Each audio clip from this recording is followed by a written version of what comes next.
Dr. Greenspan, it's great to be with you today. And it's not like there is a shortage of news and things going on in the economy to talk about.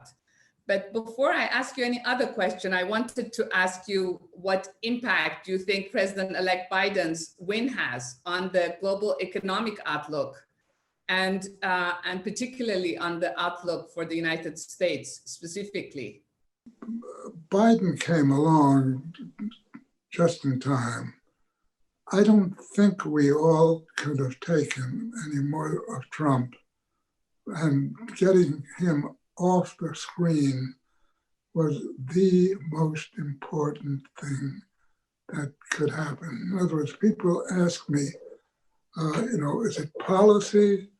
I say, no, it's the removal of a hard negative impact which Trump brought to the scene and brought to the marketplace. I mean, I don't want to talk about him now that he's gone. I hope he hears me. You're gone. But he was suppressing world economic activity to an extent that we're going to find out in the immediate future, because substituting Biden for Trump is far more important economic issue than anything you or I can talk about. And it's inconceivable that could happen to a democratic society, but we saw it in front of us going on and building and building and building until fortunately it was undermined. I don't know Biden all of that well. I've met him and spoken to him, and he's as intelligent as he appears in his interviews and the like.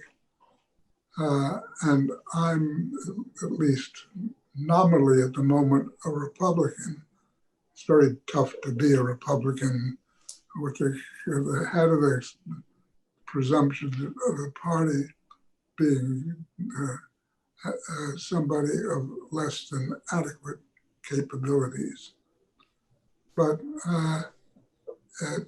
Biden, I think, is sophisticated enough to carry from where we are now into a fairly, I can't say large expansionary economy, because the immediate outlook is going to be one of relatively modest growth, in part because of the issue I've raised with you previously, namely the growth rate of population, and hence the entitlement implications of it has a very significant impact as you go down the scene, the cause and effect to Absolutely. Capital investment and productivity and growth. Right, right. And I just want to say, basically, my conclusion is a modest growth, but at least it's understandable, and the cause and effect is something which one can readily understand. The markets have generally been relatively upbeat since President-elect Biden was elected. So is your sense that this market reaction, how much of it is it that the market assumes there's going to be divided government and the Senate will be confirmed for the Republicans? How much of it is it that the market assumes there will be maybe a faster growth than what you were talking about, because President Biden will be able to push some of his climate agenda and infrastructure building right now? I doubt if it'll be much, basically because the Republicans still hold political control in key areas which can constrain it. But remember that the effects of the virus has been so dominant and so negative that you're going to have some democratic type policies implemented by Republicans, because it's clearly something we have to catch up on. It looks as though the virus has a life expectancy, which is increasingly shorter. The laboratories around the world have now developed something which is very close to what we would call exactly. protein. I was going to ask you this news on the virus and the vaccine that came out last week. Do you think, to what extent do you think it's real, and to what extent do you think you and I will be back at our offices in 3 months or 6 months or longer, if you had to guess today? Fauci is my favorite forecaster for such issues, and he is really quite optimistic. In fact, a few days ago, my wife Andrea had him on her program, and she had the audacity to ask him, would you take one of these Pfizer new instruments? And he said, I will do it, and I will give it to my family. And I said to myself, bingo, because he is the most credible of all the people who evaluate such issues. Exactly. And he has been very cautious. And I don't know whether the market moved on that or on some economic issue, but that was the most important economic issue itself. I would suggest no later than mid next year, we'll be back to normal, but a considerable part of the society and the economy will be moving back to normal probably in the spring. Right. That would be wonderful. So you and I will be in the office together when we do this in spring. Look forward to that. Thinking about what has been going on between the US and China over the last few years. You have a long history of working with the Chinese, or knowing their leadership, I should say, very well earlier. But if you had to guess today with President-elect Biden, what changes will he make in terms of the economic policy with China? What would he keep from what we have got today? Well, first of all, I know what he should do, but it's not the same thing as what he's going to do. I was in government at a time when China was moving to an extremely American type of system. I mean, Zhu Rongji and a good friend, and I met a number of other Chinese people who I became very friendly with, and had constant contact. And these are high officials in the Chinese government. This is now back 2005.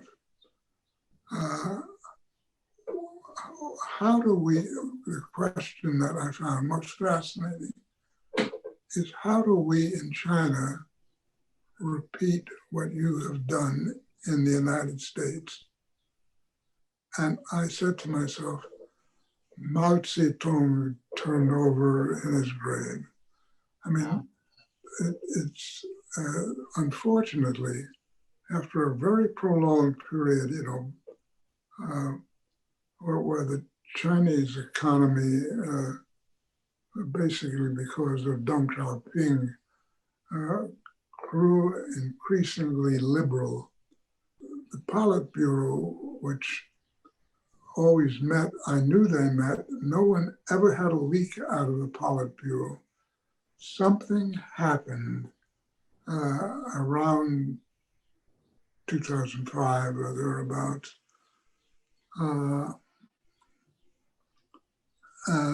And I don't know what it is. Alan, they have been, on the positive side, they have been dealing with this COVID virus better than the West, as Europe or US. On the negative side, as you said, even in the last recent days, as they stopped the Ant Financial IPO and delayed it due to regulatory issues, and as the government has become more involved in the business of the companies that are supposed to be run relatively independently, I think, as you said, that's a major shift also, isn't it? Oh, it's a major change. Do you know Jack Ma? Yeah. Anyway, I remember having lunch with him several years ago. Somebody sat me next to him. We had a long conversation. And he was telling me about his building up his company. And I say, be careful, the government will cut you down if you get too too important. Little did I know that that was forecastable. But he actually, as you know, made a huge, his company became very significant. Of course, But both Alibaba and now with Ant Financial, twice in a row. Yeah. Alibaba, yes, indeed. And so that China continues to change, but the problem is at the moment, we're dealing with Xi, who is a dictator. We don't know what is going on in the Politburo, but one can readily guess that's where the change occurred. And I have no way of knowing how far China will go, but they are smart enough to know that they have to maintain the type of economy which they've had in the past, and they are. I mean, one of the things that China has that nobody really emphasizes enough is that their savings rate is very significantly higher than ours. And that means that if your savings rate will generally tell you how much capital investment is being funded, since almost by definition, it's domestic savings plus savings borrowed from abroad. If you get that type of pattern, as we have now in the United States, we have a very close relationship between gross domestic savings and capital investment and productivity, all sort of lining up one with the other. The same thing is going on in Europe and in China. They are growing at a way which I find bothersome because it's so much higher than ours. This looks like an American chart, but it's China. Oh. And you can see this is the Chinese savings rate and their investment rate, and looks like the United States. Right. So it's fascinating in many respects that the economics that are operating for the United States and China are the same. Good. And basically because we're all human beings. And it's most impressive here because what it tells us is that the Chinese savings rate is so high that we are nowhere close to it. Their absolute level of productivity is a mere fraction of ours. we're going to learn a lot about what they're doing as they do it, because they cannot hide. They're Right. too big. But So also, do you, I was going to ask you how you feel we handle this financial crisis. And it's related to what you were just talking about, China. How do we compete with the Chinese moving forward with the burdens that we've got sitting in our economy? we ought to engage China the way we used to. I mean, it's not that many generations ago when the Chinese were essentially saying we want to be like the United States. Well, in many respects, they succeeded. I would say that the way they handled this virus thing, I mean, to be sure, Trump may be right, that's where it began, but they knew what to do when it took in hand. China is something, is a country we cannot avoid. They are too large, and basically, obviously, they have the largest population. It's too large to avoid. And unless we find a manner to go back to the relationships we had in an earlier decade, we're going to be losing potential growth in the United States as a consequence. Of course, they will be losing growth too, but because they're losing growth, we are. I mean, I knew the president of China very well. His favorite music was, you might say, American classical. And his favorite composer, I believe, was Schubert. Okay. And I said, I'm sitting at lunch with him, and we're talking about Chinese music. And he says, oh, my favorite composer is Schubert, to which I fell out of my chair. couldn't brought it into an understanding. But the fact that is not the China that exists today. And something went wrong. And as I say, she is clearly in retrospect, the provoker of what it is.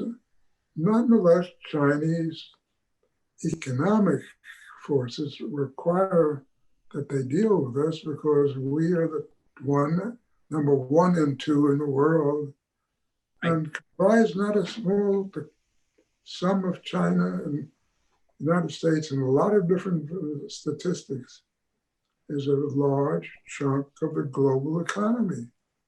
Absolutely. And we have no choice but to deal with one another. Alan, my last question is really, you have lived through, you have written about the history of the US economy. You've lived through a really turbulent history, but also you have made history in the US economy yourself. So when you look forward, what advice do you have for President Biden, President-elect Biden, for his team coming in, on how do you jumpstart our economy moving into 2021 and beyond? What would be the things that you would advise? And also, how should we, how would you manage the economy based on the lessons that you've learned over many years?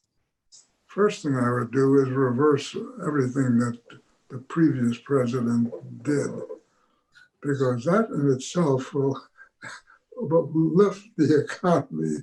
I mean, it was an awful period to live through, and we haven't yet gained the benefits that we're going to feel, because I mean, Biden is a rational person, sensible person. That is, I hate to say this, you cannot say that about his predecessor. And that has had massive implications on many aspects of the American society, which we haven't fully unwound, but we will. And I think that Biden is the ideal person. As you know, I'm a Republican. Of course. Guess whom I voted for? So I have credentials here as an honorary Democrat. Well, thank you so much, Alan, as always. It's always great to learn from you. And I very much look forward to our next conversation very soon. I appreciate the time you took today. It's been a pleasure. It always is.